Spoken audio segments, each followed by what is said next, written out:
I'm going to pause the sharing for a moment while I somehow get to the chat box.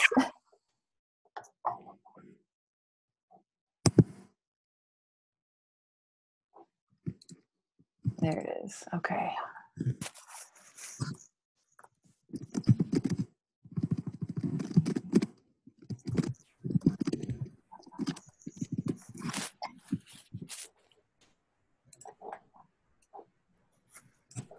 This is great. So it looks like we have folks from Drexel, Cleveland, Ohio, Manhattan, Kansas, Houston, Texas at Harris County Public Library, University of Utah in Salt Lake, more Drexel folks. We've got some from Kent State in Ohio, Boulder, Chapel Hill, Colorado, Arizona, all over the place, San Jose. Excellent.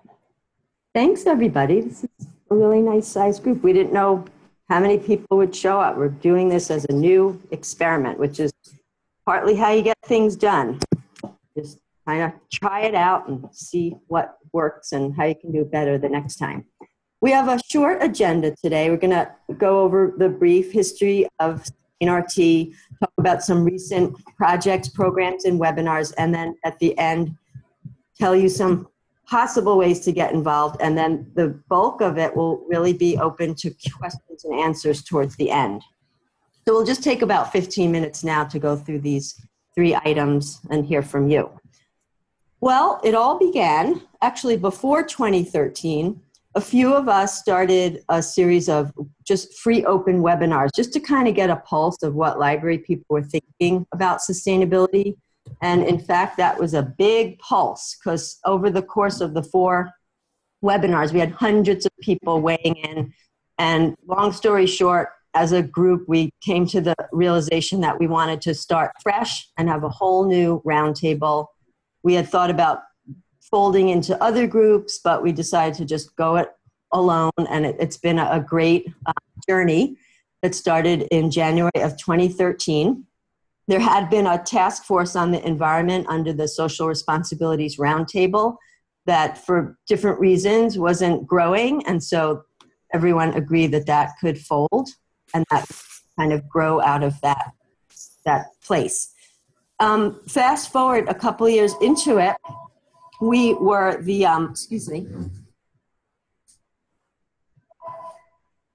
we introduced a resolution on the importance of sustainable libraries, which passed handily.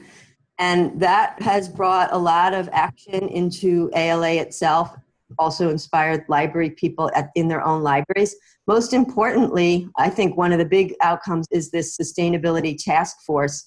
And a lot of you have probably seen that the group is working really hard. They've been doing a series of surveys, one of which you can still chime in today. We'll show you the link later. And another outcome of that, maybe indirectly, was in 2017, Jim Neal started the Disaster Relief Fund after Hurricanes Irma and Maria. This is just the beginning, but I wanted to highlight some really key points in our history. And if you are not an ALA member yet as a student, if you weren't aware, it's $37 a year and you can renew that membership for up to 5 years. And yes, joining the roundtable is completely free if you're a student. So we're encouraging people to join in. It connects you even more to us. But if for any reason you're not an ALA member, you can still participate in all the webinars, the virtual meetings, the listserv, the Facebook group. So there's a lot of ways to stay involved. And we've been really busy doing all kinds of programming. Bill McKibben was the keynote at annual last year. We had about 400 people, you can see on the bottom of the screen. There was also a lot of programming at ALA around sustainable building projects and library planning, with more to come this year. We've also had free webinars every 3 months or so, thanks to the Online Education Committee. For instance, authors Ellen Moyer and Bob Doppel, I highly recommend that you follow up and look at their books, but you can see the titles there. We've also had webinars with our own librarians. David Selden talked about carbon offsetting program through his library. Dan, who is our incoming coordinator, talked about being an embedded librarian in her own campus sustainability office. Rachel Shea, who's at Clark University, did a beautiful talk on the sacredness of libraries. Find her TED Talk, has a similar title. And she's a wonderful speaker. It was a really different kind of webinar. People especially were very moved by. And Miguel Figueroa, Figueroa is at the ALA Center of Libraries. And we talked about some of the trends that they're working on that suited us specifically around sustainability. And finally, can everybody go on mute? I'm hearing a lot of background noise. Thanks. Bottom left of your screen. One of our first webinars was a recap of the 2016 conference with the lightning talks repeated. And that was really nice to kind of get double duty out of those great talks. And we've also had other the webinars. We had a librarian and someone from the Book to Action program, which you can also look up and think about how your library could pick a sustainability book and then do a project around it in your community. And Mike Walker from the he's part of the Energy Star program. He talked about IT energy savings for libraries. So thank you for advancing all the slides. And now, Lindsay, you're going to take over the slides. Yes. So some of the things that we're working on currently are our environmental scan and book award. Book award's a new project for us. Are you all hearing feedback when I speak? Nope. Okay, good. It's just on my end then. All right. So our environmental scan is an ongoing project. We are trying to gather content related to sustainability in libraries, presentations folks have done. You can find more information about that on the website for SustainRT through ALA. We're also creating a committee for our book award idea. We would like to start awarding books related to sustainability that have sustainability content in them. Right now, the board has decided to look at children's books first, but by no means is that sort of where we want to end. This group is going to be tasked with figuring out how that award's going to work, how it's going to be structured, etc. So if you have ideas or feelings about that, let us know. And then I have on the right here some information about programming at ALA Annual in case you're able to attend. We will be having an orientation session. That date and time has not been set yet. We will update our website and blog as soon as we know that information. We will be having a chairs session and a business meeting, and they happen to be scheduled right together. So that's convenient. You can kind of get a one-stop shop. Our chairs session is going to focus on libraries. The title is Rising Tide, How Libraries Sustain a Planet in Crisis. And so the subject of that is going to be a panel discussion among librarians and folks working in libraries who've had to deal with the very real impacts of climate change that we are already feeling as a result of natural disasters. In some cases that can take the form of social pressure or economic issues as well. So that's going to be pretty lively and exciting. And then we're going to have our business meeting. That's a good chance to, meet folks on the board, meet our new incoming board members, as well as contribute your thoughts and ideas. We have a long list here of different ways that you can become involved as a student or other member or just interested person. So we have a blog and you could write a blog post. We could provide the topic if you aren't sure of what would make sense or need something to start from. We can provide that for you. You could pitch a special project. Say you wanted to develop a survey or you had a different idea that you thought would fit. Let us know. We're interested in hearing those ideas. We also have several different social media feeds. We've got a Facebook page and a Twitter. You could post to those. You could post content and tag us. We also have a listserv. You could post a discussion on there. It's a pretty lively group. So that might be a place that you could visit. We also have those regular webinars, as Madeline indicated in the beginning, and folks on our online education committee so kindly put together. So if you have ideas for topics or things that you would like to learn about, please let us know. You can also join these webinars. They're free of charge, and they are almost always recorded and placed on our website for later viewing if you aren't able to join us in real time. We have virtual meetings, usually before midwinter and annual conferences. Occasionally they are after the meetings, but this is a chance for members to dialogue with the board and learn more about what's happening, what our plans are. So if you see those through email or on our website, be sure to join if you can. We have also on this list, if you have ideas for an event that you would like to plan for your ALA chapter or just a student group in your program, let us know. We might be able to provide assistance or ideas for that. You can invite a board member. I'm currently the treasurer, but we are going to have some new incoming members of the board after annual conference this year. If you'd like one of us to speak with students in your program remotely, or if one of us happens to be located in an area where you all are, then maybe we could make that happen. So just let us know. We also have a form that's going to be posted in the chat in a bit that will allow you to provide us with other ideas. If you have ideas or ways that you would like to become involved, then you can list those in that form.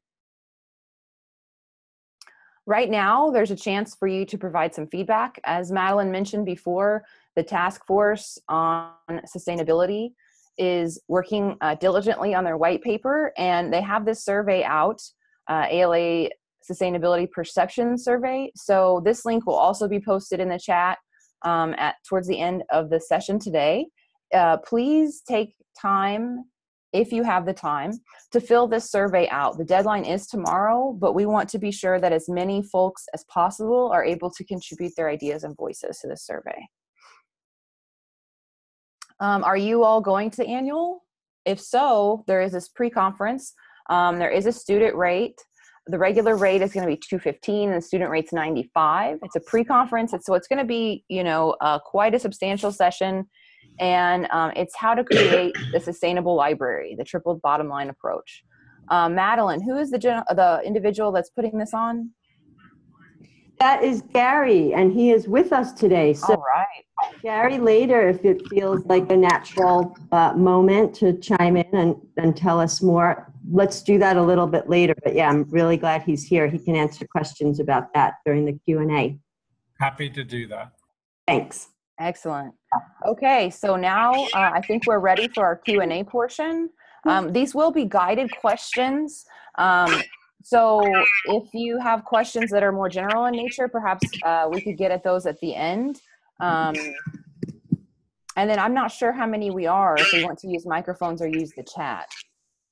I'm thinking let's stick with the chat because we are 19 people and that could get a little bit tricky. And I'm sorry to reverse my thought. Gary, since you are here and it does feel like a kind of transition, why don't you just take 3 minutes or so if you need it to tell us about the pre-conference? Sure. Thanks so much, Madeline and Lindsay. So I recently published a book. It's called, it's a little dark in here, Creating the Sustainable Public Library. So this will be the basis for the conversation, though the talk will deal a lot with public libraries because they were the subject of the research, but I also make it applicable to academic libraries, special libraries, and others.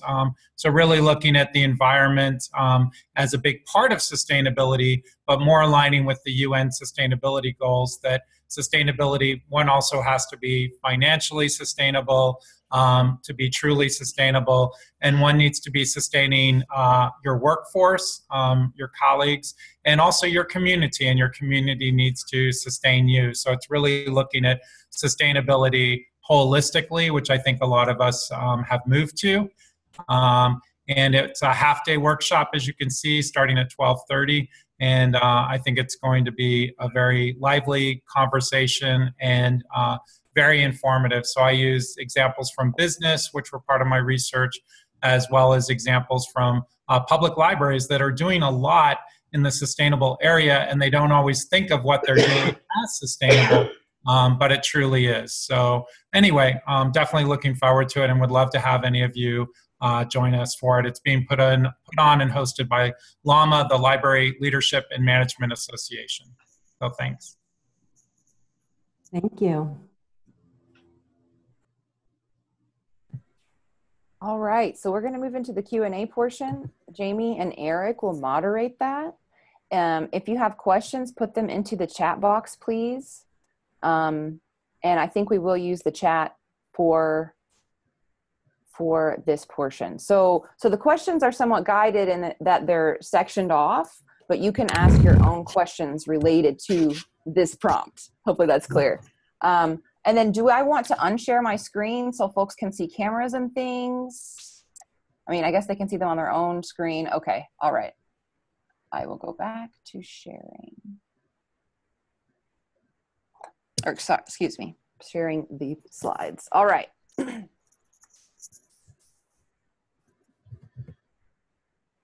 All right, yeah, so I think this is Eric.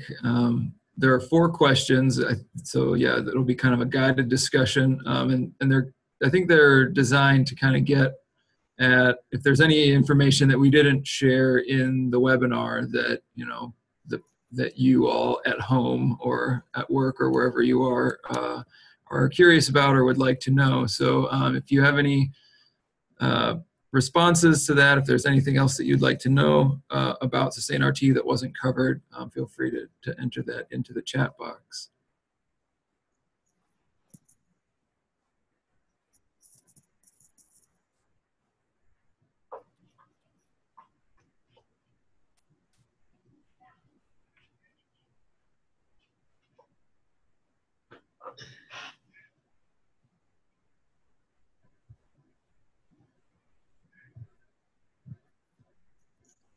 All right, so we have a question here from Amy.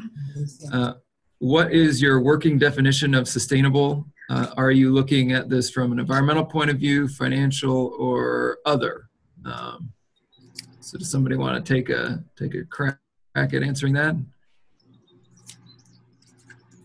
I think Gary, talking about the workshop, I mean, he was definitely talking about it from kind of all perspectives. So, you know, not just environmental, but also financial and social. But does anyone else have anything that they want to add? Is there an actual definition that we have posted somewhere, or is it just kind of ad hoc? Madeline, do you want to speak to that? I believe that we embrace the 3-legged stool concept. Yes. But I don't know if that's... Well, generally, we've always been clear about including the economic as well as the equity, social piece, and the environmental, which tends to be more obvious. But I think it would be cool if we just started a Google Doc at some point. Everybody could like cobble together their version of it, and then we could just, because there really is not one definition. And we did bandy about different ideas when we put the byline next to our name. So where's the Sustainability Roundtable, Libraries Fostering Resilient Communities? Do you hear that word resilience thrown around a lot? So that kind of weaves in. Some of us wanted it to be regenerative communities. That was a bit of a fun debate. So I feel like the definition is naturally deepening as society continues on its way, and there's still a lot of fixing to do. So I wonder if people have thoughts, feelings about regenerative versus resilient versus, you know, what's even beyond that, transformational resilience, not just bouncing back to the baseline where we are, but going beyond, thriving in adversity. Liberation. Any thoughts around? Well, people think about that. Another question came in from Sarah. Is SustainRT focused mainly on encouraging libraries to be more sustainable? Is there a community outreach component, such as a general sustainability environmental education to the public?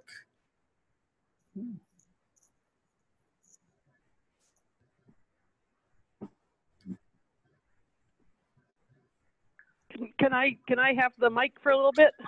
Yes. This is Amy Brenvond. So I was at the American Library Association conference in Denver, and the task force that's working on the white paper right now is actually trying to grapple with that question of how to create a better community outreach component. Because we would like to be able to offer that kind of support. There was a large conversation going around the possibility of including sustainability as a core value of libraries, which with any luck that might actually happen. So what I'd like to say is that conversation is taking place, and we'd love to have people supporting that notion of having a strong community outreach component throughout the entire ALA organization, and maybe not just us, if you see what I mean. That's one of the reasons, thank you, Amy. That's one of the reasons it's important, if you have time, to fill out that survey that we're going to link in the chat, so that way you're able to provide ideas just like this question that was asked.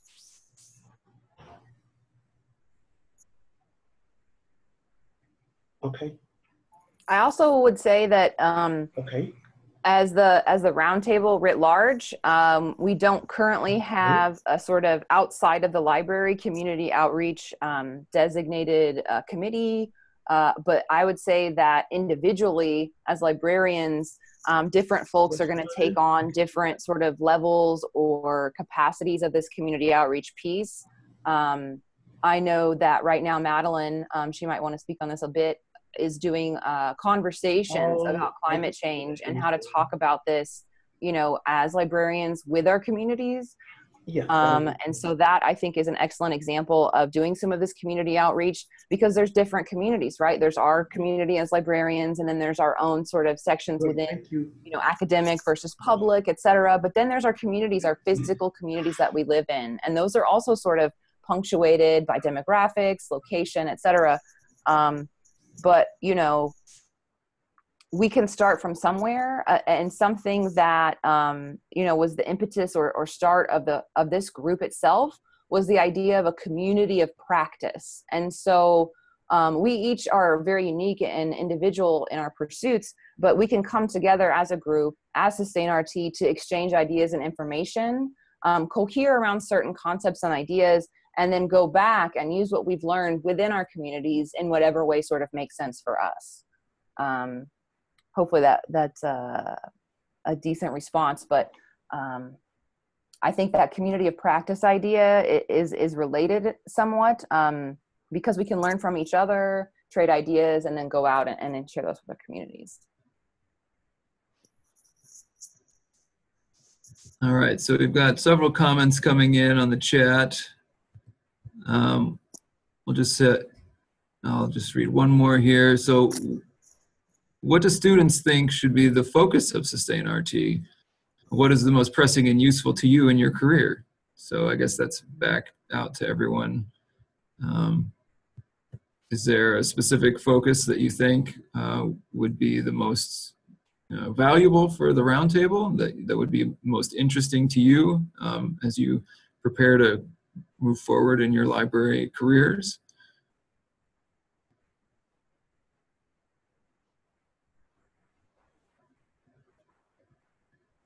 All right, and we have an answer. I think it would be helpful to get training on how to change institutional culture. Yes. Yeah, that's a tough one. Institutions are hard to change. That's why they're institutions. Can I chime in? It's Madeline. I hope people will try to make change in their own ways, in their own libraries. I was on a webinar not that long ago, and somebody, I forget what webinar it was, they said, well, everything has to start, you know, come from the top in order to make change. And I said, I respectfully disagree.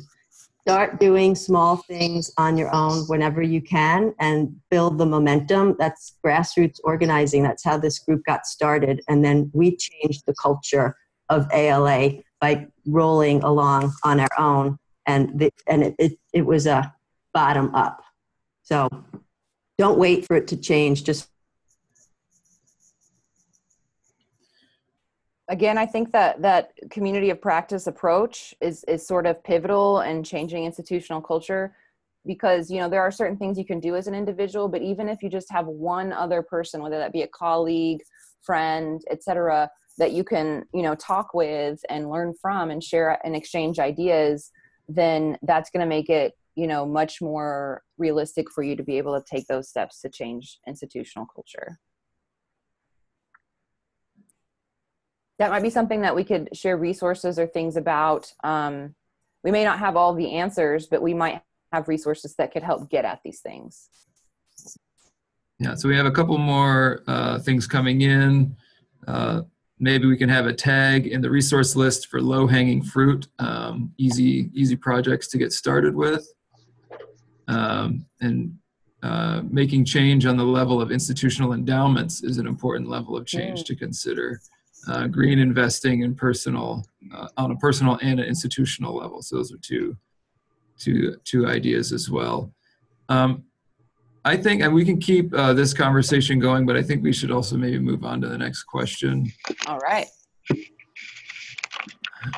So second question, are you already integrating sustainability into your coursework and projects and library work? Or do you have any ideas of what you would like to integrate if you haven't already?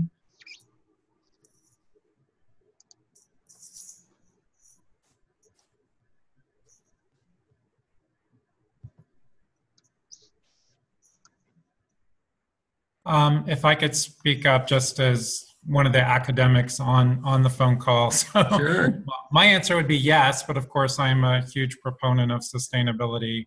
And again, looking at it holistically. So we are integrating it kind of across the curriculum as opposed to developing a single class on the topic, because our program is a Master of Management and sustainability is really important, but I can't speak for other schools.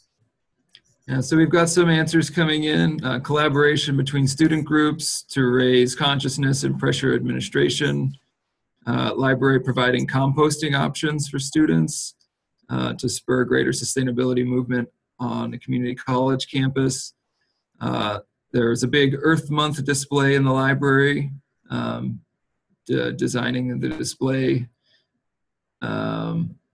And again, a reminder from Madeline that whatever you're working on, please add it to the environmental scan, and she'll be adding the link to the chat box shortly.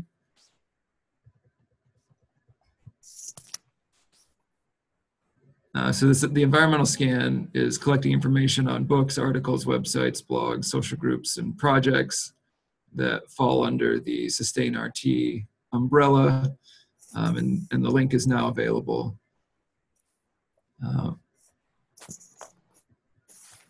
See, another answer, just try to informally incorporate my personal values at work, which has opened up my coworkers' perspectives.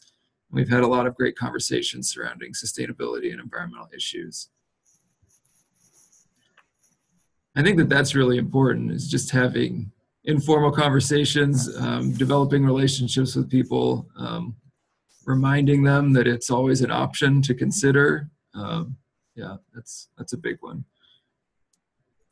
Thanks for pointing that out, Eric. Relationships and trust and conversations are really where a lot of things start.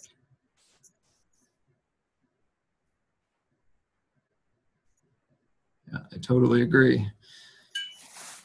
So we can maybe just wait another minute and see if anybody else has anything to say before moving on to the next question.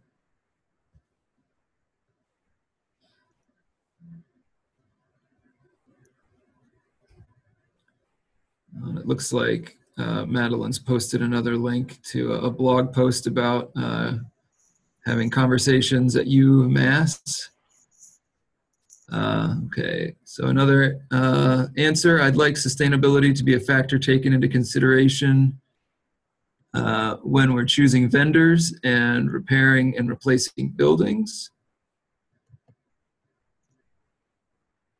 And our media literacy, the fake news team might tackle some popular environmental science themes next semester. That's a big important one, especially especially with the people that are running things now at the EPA and the federal government in general.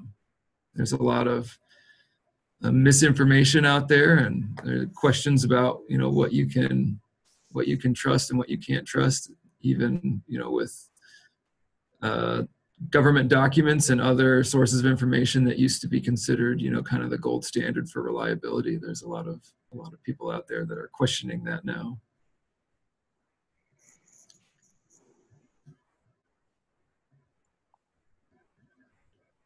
We good for question 3, Eric? Yeah, I think we can move on to question 3. Thanks. All right, no problem.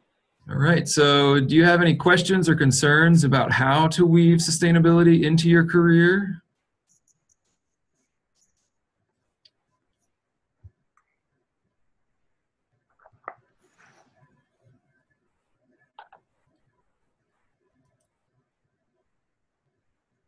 I think there's no one way to do it. Obviously, there's so many different types of libraries, and you can incorporate sustainability into all of them, whether it's academic or public or special.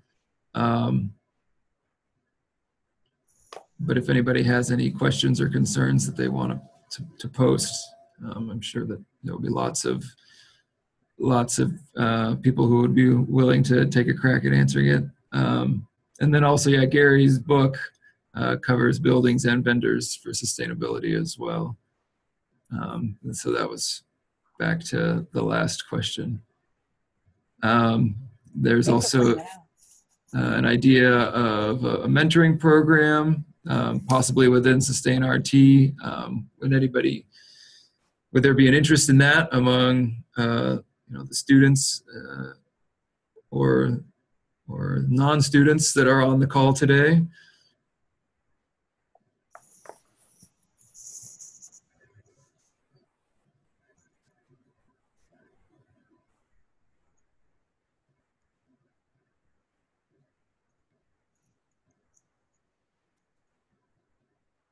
So we have one person who'd be interested.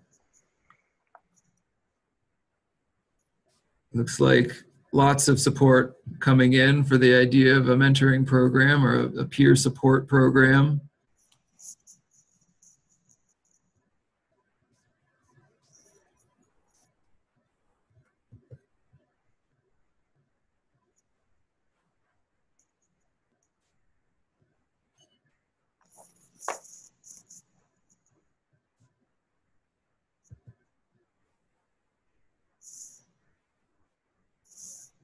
And Madeline has posted the idea of, what about the idea of having Zoom conversations like this periodically to talk about the state of the roundtable.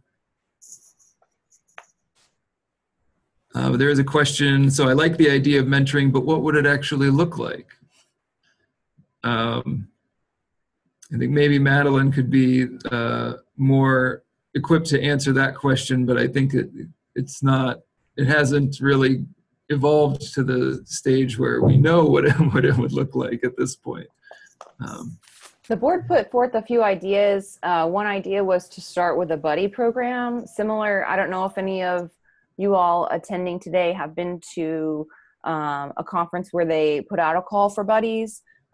They typically do it for first-time attendees, and what it entails is you might exchange an email or phone call with someone beforehand, and you plan a time and place to meet.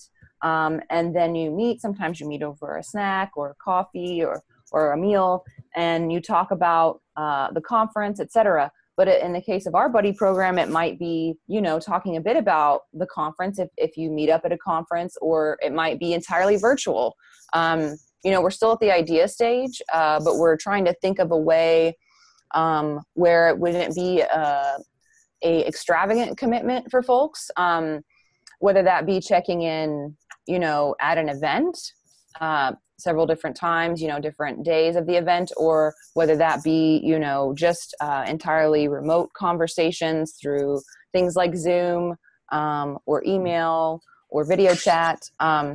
And so it really is, we're interested in your thoughts and opinions and what the needs are from our members, as well as making sure that we think in a way that, so what's sustainable, I suppose, in that we don't want to start too big too soon. What's something that we could start that might help us figure out what might work best? Does that make sense for folks? Yeah, and we have another suggestion that it could be nice to have a form to fill out so that people are paired based on shared goals and interests. So yeah, I think that's a great idea. All of the best mentoring relationships that I've been a part of, you know, there's always an area of, there's always been a little bit of a focus to it that helps kind of drive the conversation and make sure that it's productive.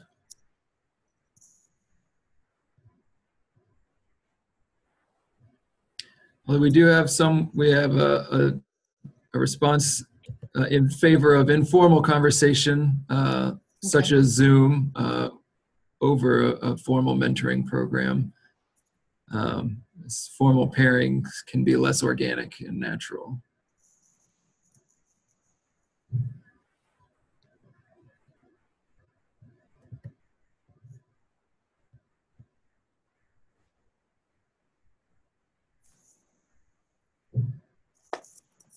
So then the question would be, how often would a Zoom call like this take place? Twice a year, more, less?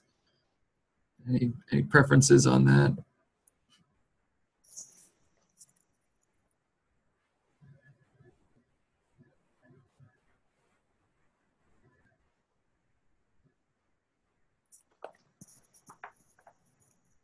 I don't know about other folks, but my natural sort of number when presented with something like that would be 4. Yeah, quarterly was also suggested in the chat. More support for quarterly, at least 2 times a year or more often. Quarterly would be great. And there's the question, could mentoring serve to encourage more writing and publishing on sustainability topics? I think so. I mean, I think that there's definitely people in this group that have experience with writing and publishing on that topic, and there's definitely interest. So yeah, I think that that's definitely possible.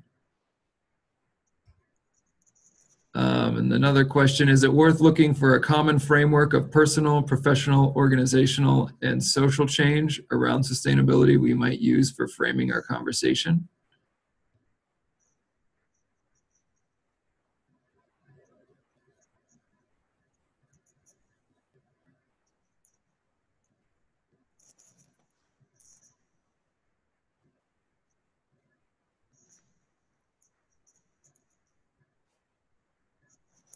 And there's somebody says, that's a great idea. Just having a conversation about what sustainability means to each member.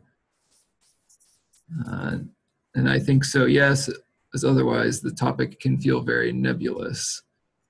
True.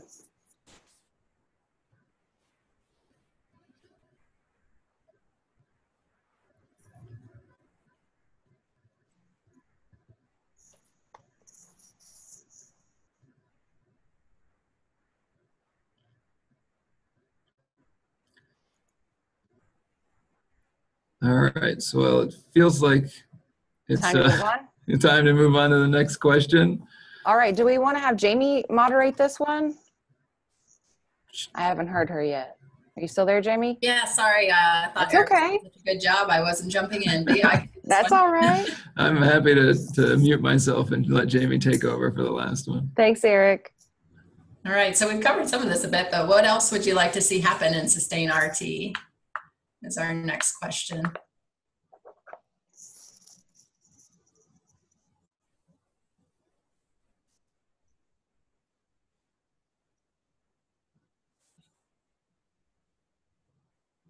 And Tim, thank you for your introduction there. And Gary, considering the UN sustainability goals.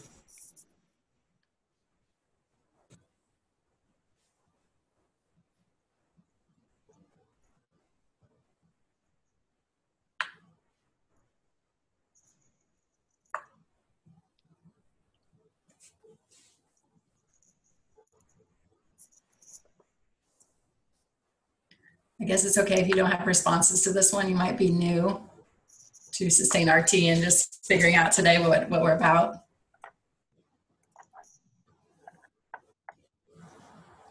Sorry, I went off the share the screen because I wanted to see the chat. I haven't been able to see the chat. Oh yeah, you can put it over top, or maybe not since you're sharing. Yeah, so I'm maybe gonna stop sharing.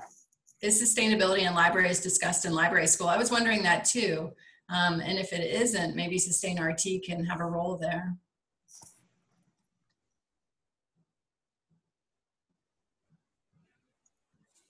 So it looks like no so far. And Gary, yeah, he's volunteering to help with that. Thank you. I have to say, when we forwarded the invitation to this to all of the program directors, and they all seem very receptive. So I feel that if we were to put something together, that they would definitely accept it and pass that along. Mm-hmm. Yeah, Madeline, that's not good.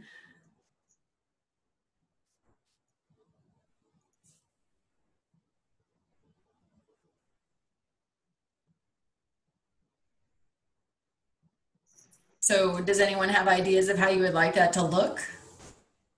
Oh, go ahead, Gary, if you want to answer Madeline. She asked, how can you help? Well, I was just thinking that there's a couple of schools, both Syracuse and University of Washington, applied for different grants to develop curriculum. Usually around Syracuse was design thinking, and UW was more around cultural learning and that. So an idea would be to put some sort of proposal together, to either IMLS or someone else to really look at a curriculum design, because that starts getting you start embracing the schools and involving the schools. It's not to say that that needs some sort of grant funding to happen, but that would be one way to almost make it very official. So just an idea.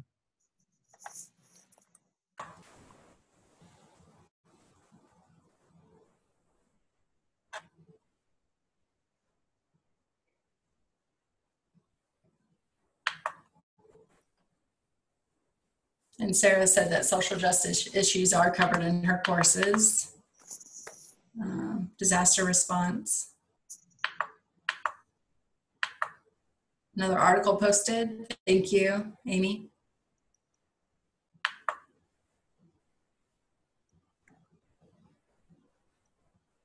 Ooh. Speaking of those grant opportunities, Gary, I wonder if there are any, like an IMLS grant or something that SustainRT could pursue. Possibly. I mean, they tend to be focused on some very, I don't want to say narrow because they're important to all of us issues, but they're not necessarily looking at sustainability right now. And so maybe it would behoove us to look at other grantors. Yeah. What about the Bush Foundation? Would that, like, there's some Bush grants, like Barbara Bush, or they're related in some way to education, I believe. They were something that folks were applying for when I used to work in South Dakota. Well, if somebody has a dog, it's not me. I would say we just need a good librarian. Does anyone know one? Start researching these grant opportunities and what foundations are really looking at sustainability and interested in it. It might be the Knight Foundation or something like that. Maybe that's something we need to be sure to include in our environmental scan, is funding source, grant funding sources, potentially. It's not to say, as I said, that you need that to, develop curriculum, but it does tend to get people coalesced around it and gives it some sort of officialness, if you will, to, make it that it's really important. Okay, so a couple of people have posted other grant ideas that we could jot down and follow up on. The Gates Foundation and the Barbara Bush Literacy Foundation. That's the one. That's the one. And then Sarah wanted to know at the board member, so Lindsay, maybe if you could talk about SustainRT's role in disaster response. Role in disaster response. I I personally don't have a lot of experience with disaster response. I know that they created the fund to help libraries deal with these types of disasters that are becoming all that much more common. I know that there have been several programs at Annual, not necessarily SustainRT programs, but dealing with these types of responses. That's something that we hope to have actual librarians on the panel discussing at Annual. I don't really have a lot of personal experience with that. I know that we're collecting resources related to that currently. We are looking at some different types of policies or incentives to help folks come to the conference. But that's sort of as far as we've delved into disaster response. I don't know if other folks that have been, like, what about Amy? Do you have any experience with that, Amy, or knowledge in that area? So disaster response is a topic of sustainability conversation because of the expectation that climate change is going to intensify storms and make communities more vulnerable to certain kinds of natural disasters.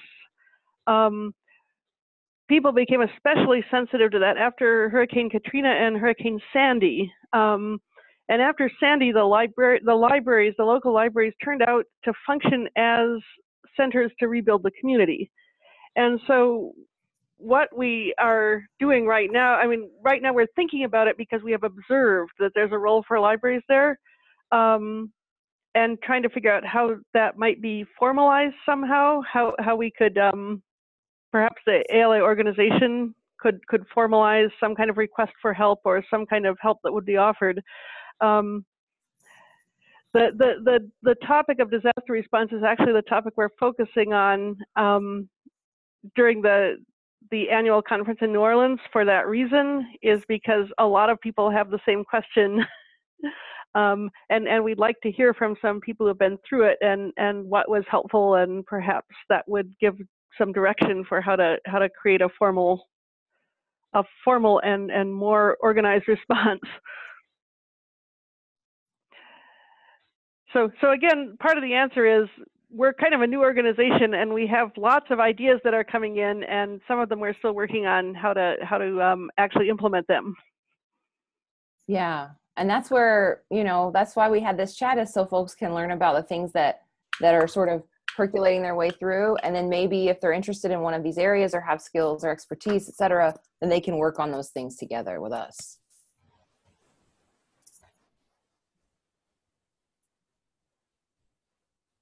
Yeah, thank you, Amy and Lindsay. So Tim pointed out that we could use the term resilience, I think, regarding the infusing into the curriculum as a broader concept. And some more resources. Madeline's pointing out that there might be more public libraries than McDonald's, which is an interesting point for systems thinking.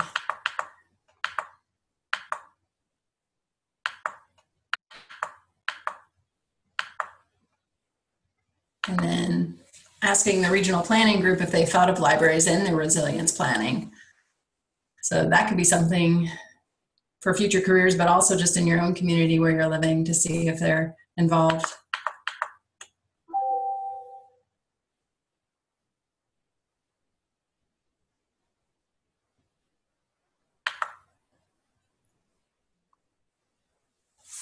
Has anybody been taking notes? Or we're hoping that this is recorded, possibly. We have a lot of good ideas flowing back and forth. This is being recorded, yes. And I'll for the chat at the end. This is gold, people. Thank you. Yeah. We only have 5 minutes left. This is awesome. Lindsay, do we have one more question on the slide, or have we made it through? I think we're through with the questions on the slides.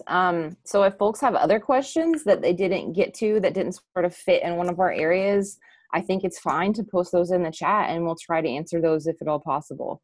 And once again, I want to point out that, you know, I don't want to speak for everyone, but I don't really view myself as a sort of deep expert in these things, but I view myself as a sort of constant learner. I mean, that's part of why I became a librarian. And so for me, this group, you know, I came into this group at the very beginning of my library career, and I've been sort of growing alongside all of these wonderful folks. And, you know, I think this is a very sort of warm place to be, a positive, uplifting, collegial place to be. And, you know, we very much are a learning community together. We may not have the answer immediately, but we're going to work on finding it, and we will help each other out. So I just wanted to sort of give you an idea of the feel for this type of group. Thank you. And I want to add, this is Madeline, don't wait for the experts. And you don't Exactly. expert, just keep at it, because like Naomi Klein said, to change everything, we need everyone. And I heartily believe that, because we need to change a lot of systems to thrive into the future.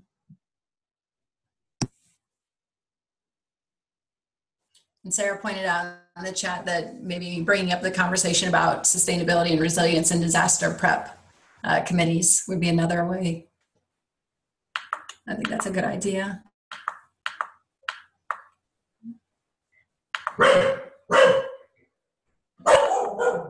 I'm sorry, that's you with the dog.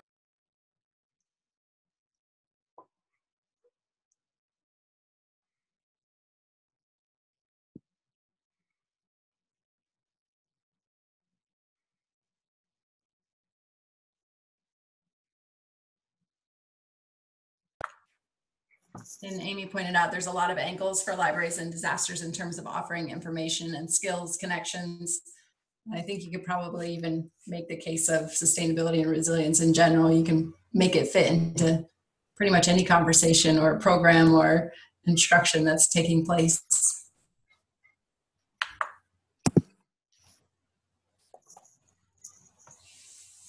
We also have that form that we wanted to put the link to in the chat box. It's a follow-up if anybody has other things they want to communicate to the SustainRT board and committees. Do you see that link at the bottom of the how to get involved slide, somebody? I don't know how to get back to that. I will go back. That in the bottom. 1 second.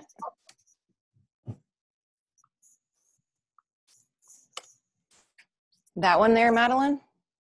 The Google Doc?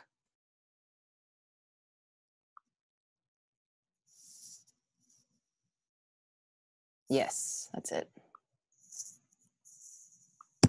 Thanks. You're welcome. So yeah, that's the survey that we had mentioned earlier. If you have other ideas or things that you would like us to know, please enter those there. And then what about the survey for the task force? Did we already enter that into the chat box? That was on the slide. Okay, I will grab that one as well. Yes, good. Yes, and just a reminder that's due tomorrow, so it really just takes a few minutes. I know that they'd appreciate all the input they can get. Okay, so remember the first link is for information related to SustainRT if you want us to know things. This link is for the task force survey, and that deadline is tomorrow. So if you have time, please fill that out today or very early tomorrow.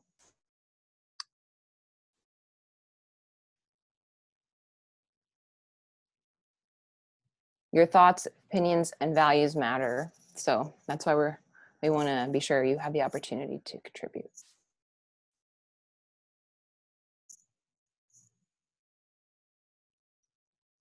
Does anybody have any final thoughts they want to share before we sign off? You're welcome, Sarah. It's our pleasure.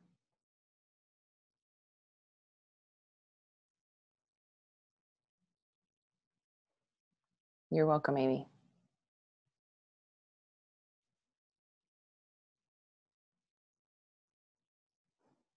Thank you, Gary. And old Jody. And Melissa. Yeah, I'll just say thank you to the students who were able to join, especially Yeah. I think some of you might be in the in the midst of finals or getting close to it. Best of luck with those. You're going to do great. And remember, it's not the single grades, it's the whole student that matters, the whole package.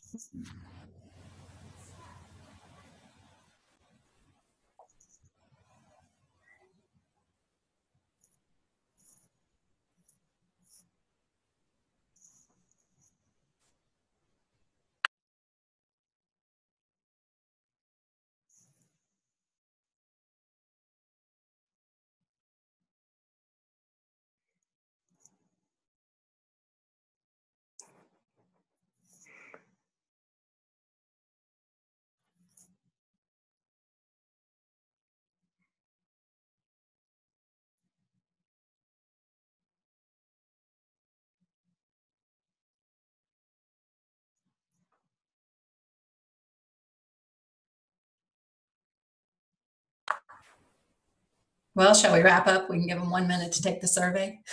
Yeah. If you don't mind, go ahead and click those links because when we close the Zoom session here, those links will disappear with it. I mean, of course, if you emailed us, then we can send you those links again. No worries there. But if you want to click them now and save them for later, bookmark them if you can't do the surveys at this time, that would be a great time to do that. And thank you again so much for coming and taking the time to be with us here together. We really value your thoughts and opinions. You're the future. You're the present and the future. So yeah.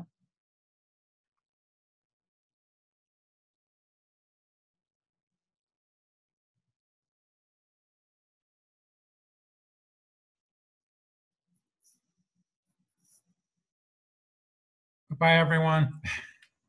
Goodbye. Bye, Gary. Thanks for joining. That was good timing that I happened to see your notice and it worked out today. Thanks so much, Madeline. Take care. Okay. Good luck. Bye.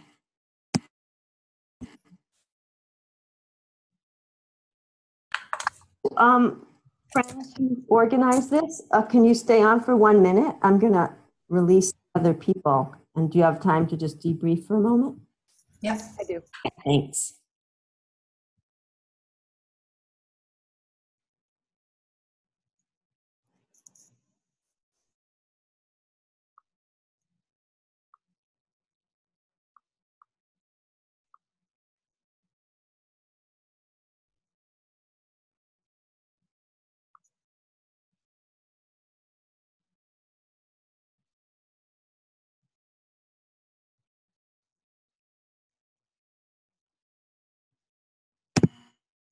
Okay, it's just us and Amy, if she's listening. Yes. Yeah, I'm still Rachel. here. Oh, good. I'm glad. So, wow, I'm so amazed. That was great. How many people do we have total? 20, Woo! Wow. including us. So that felt nice because you don't want too many. It felt like just perfect. Yeah, you don't want. Madeline, are you still recording? Oh, yes.